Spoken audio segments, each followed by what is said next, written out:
Hey, what's up? What's going on, guys? Welcome back to another edition of Lisa Renee TV. If you have not yet subscribed to the channel, what are you waiting for? Go ahead, make sure you do that today before you leave, and make sure to thumbs up the video if you like what you see, and to share on all your social media networks that you happen to be on at this time. All right, guys, welcome back. Happy Monday. Yes. We're at the beginning of a brand new week. All right. And I hope everybody had a happy Easter as well. Yeah, I had a fantastic Easter. So I hope everybody's Easter was blessed and beautiful. So, all right. So let's get right into the video. So I know that everybody by now has seen this story in the news, okay? Because this is breaking news. Okay, so Ohio man Steve Stevens wanted for a Facebook Live killing of a 74-year-old Robert Goodwin Sr., a former foundry worker. So everybody's seen the guy, the brown skinned guy, heavy set with a goatee. He basically went on a killing spree, decided that he was going to go on a killing spree.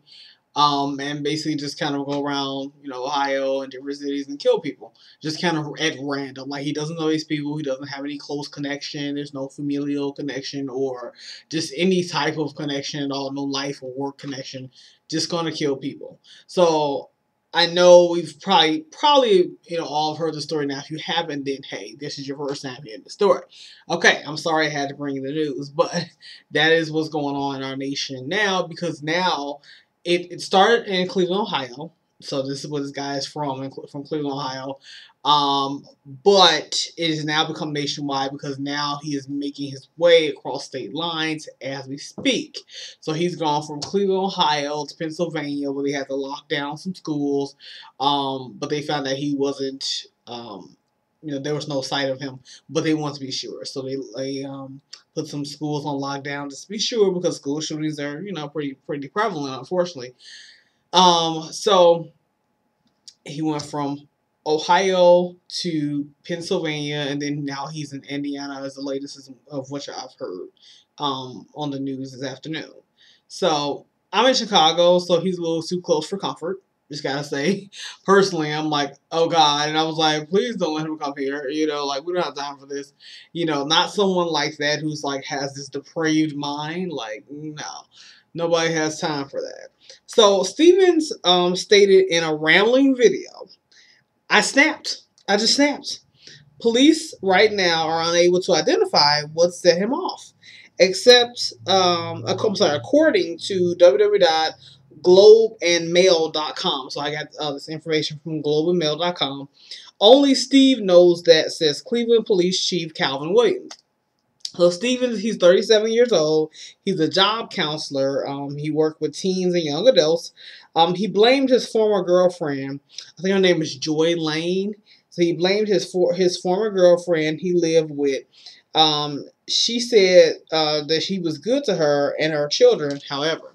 So she actually made a statement to the police, and she said otherwise, like, he blamed her for why he was doing this whole thing. And he told the old man, he's like, she's the reason, Joy Lane's the reason why I'm, doing this to you now. And the old man just kind of looked at him like, I didn't watch the video because I just like, oh, it's too horrific. I don't want to watch somebody die. It's like, it's horrible. But they described the video, so I just read the description of the video. And so he was said to have said to this old man, well, she's the reason why this is going to happen to you now.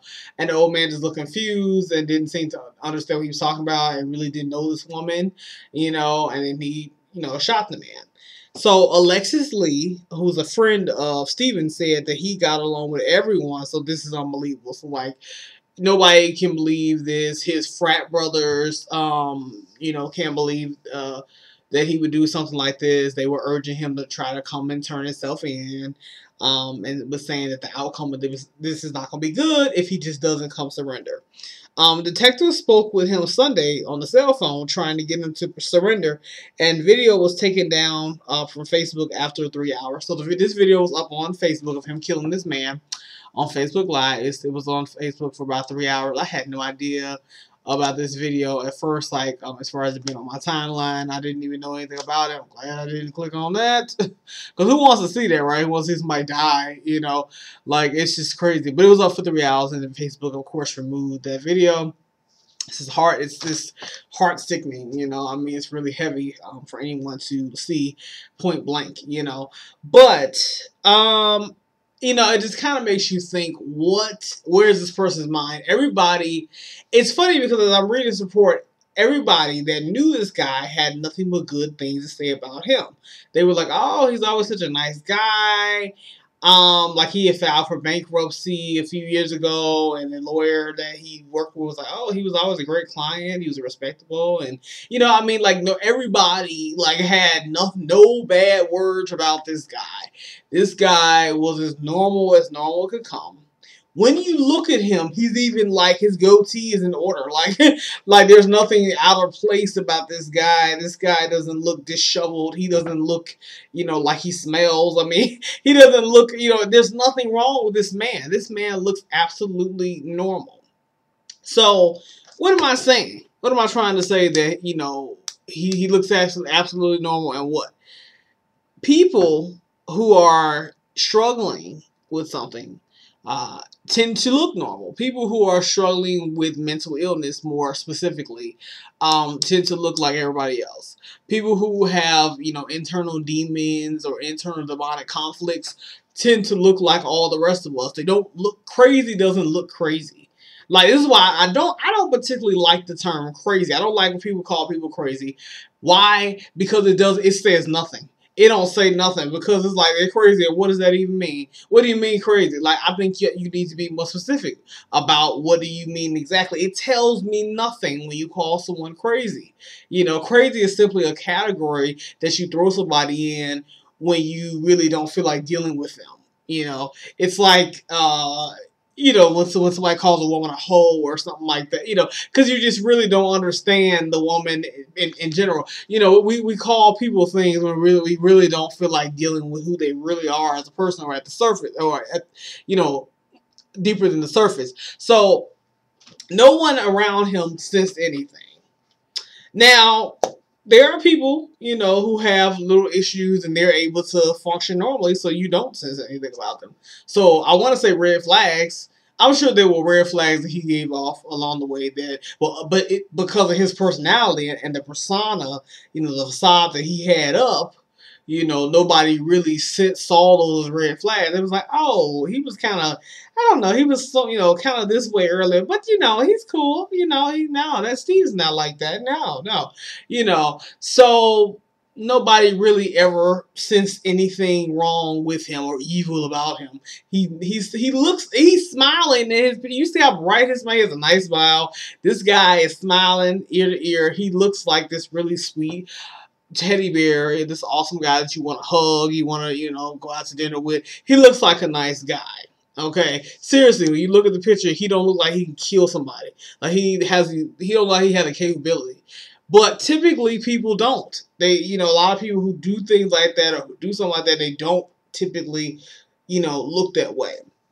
You know, sometimes going psycho, or, you know, having a psychotic break or a psychotic moment, or having a mental illness. I mean, a lot of these things, you know, it doesn't take but a split second. It just kind of happens. And people, you know, you have no idea. And I think, you know, it's something within him that has been brewing for a long time that no one ever really saw, ever really noticed. So, and I believe that there always are signs, but I think you have to look deeper.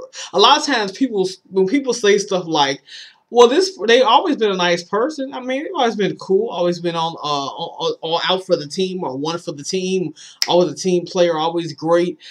Typically, people who say that about someone don't really know a person. I gotta be honest. When people say make those kind of character assessments, they don't really know the person's character at all. I mean, it'd be people saying somebody is so nice. I'm like, you don't even know her. Like, they don't really know a person, but on an associate, acquaintance kind of level, they don't really know who the person is. They never taken time to know a person, and that is what gets a lot of people. Like, seriously, there are people who, you know, they just they realize, you know, they're like, wow, I don't really have any real friends. Like nobody has really, you know, ever gotten to really know them. Or when they try to reach out and try to get to know other people, they get some sort of rejection in some sort of way or the other. But these are the same people who would say, oh, she's so nice, or, you know, oh, he's such a cool person, or whatever it is. But these people don't really know them like that, you know. And so if something does happen and the person goes off and shoots up a school or shoots up a bank or whatever happens, shoots a person on the street, they're like, oh my God, Joey, I would never thought Joey would do something like that, you know. And they're so shocked, like, because you don't really know them. You've never taken the time to really get to know a person. So if there were signs of mental illness that, you know, something needs to be done, you know, before this person snaps out or whatever, like you would have never seen them anyway. You know, but mental illness is a real thing, and I do think when you see signs in your friends and your family members, these are things that cannot be taken lightly. So, you know, because it can happen. You know, it can happen. Somebody will just like, I just snapped. Yeah, it can happen. You know, it sounds like he did have some sort of, and definitely not condoning what he did, like, but it does sound this man needs to be medicated. He does need to be medicated. Sounds like he's had an issue for a long time, you know, that nobody ever saw around him. Everybody just saw him as this really nice, smiley, happy guy.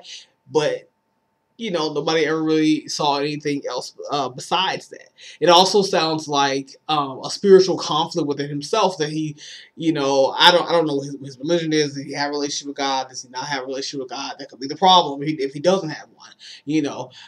Sounds like, you know, whatever it was, his spirit was vulnerable to demonic spirits coming in and kind of, you know, talking at him and getting at him and kind of toying with his mind. And so if he did have problems in a relationship with this woman and he was affected by that greatly, it's like he couldn't discern what was a normal bad feeling and a really psychotic, crazy one. I mean, because I mean, every thought that comes to your mind is not your own, and it's definitely, you shouldn't act on everything that you get, you know, in your mind. And sometimes you get crazy voices in your head telling you to do something. I'm like, you shouldn't do it.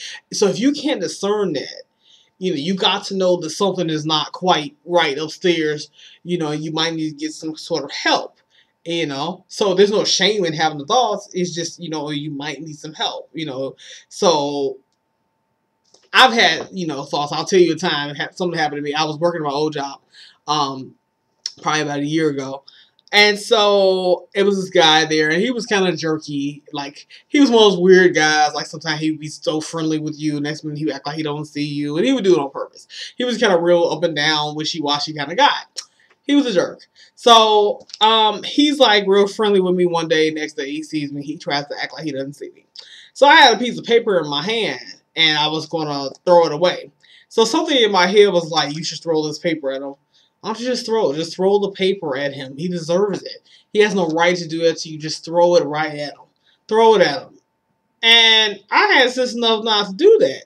You know, because, yeah, I thought about, when I went back to my seat, I thought about what would have happened. I would have looked crazy. I would throw the paper at him. He gonna, you know, probably yell out something or throw it back. We would have got into a big thing. Everybody's turning around looking at me, you know, looking like, Lisa, are you okay? What's wrong? Somebody with a peer helper would have ran over to me. Like, oh my God, Lisa, what's going on? Why y'all fighting? Why y'all throwing paper back and forth? Manager would have pulled me to the side. I probably would have got sent home early, maybe fired.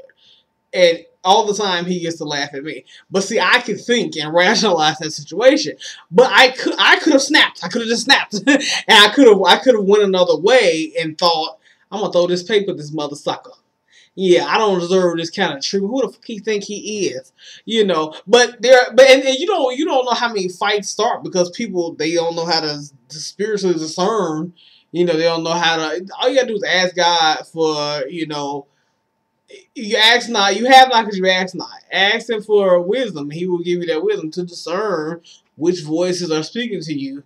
You know, that's not God's voice telling you, you stole that paper. That's clearly not him. You know what I'm saying? And the devil will set you up. He'll set you up, okay? He will set you up for real. You know, he real clever. So why in the world would you even fall for that? You know. So I think that's the situation now with this guy, that's what then happened to him. So I hope and pray they find him really fast before he snaps again by mistake. You know, he has a moment. I do think he needs help. I hope they don't have to kill him. But if they do, I mean, Hey, but I hope not. I hope they find him and they put him in an asylum and medicate him. He needs medication. I'd like to find out what was going through his mind when he killed this man. I'm like, you just took a father and a grandfather from a family. The family is heartbroken. Like, oh my God, that man didn't see it coming. He's like, what? I mean, one minute he's, was collecting cans or whatever, minding his business. That's just something that he does. His daughter has said, well, that's just something he enjoys doing, collecting cans and things. And he minded his business. He look up and he's like, there's a gun pointed at me, and some man hollered at me about some lady named Joy Lane. Who is Joy? Like, nobody know who Joy is. I know I don't have Joy right now because this fool was pointing a gun at me, and then my life is over. So I mean, you gotta imagine how this old man felt. This is crazy. But I think a lot happened in that moment.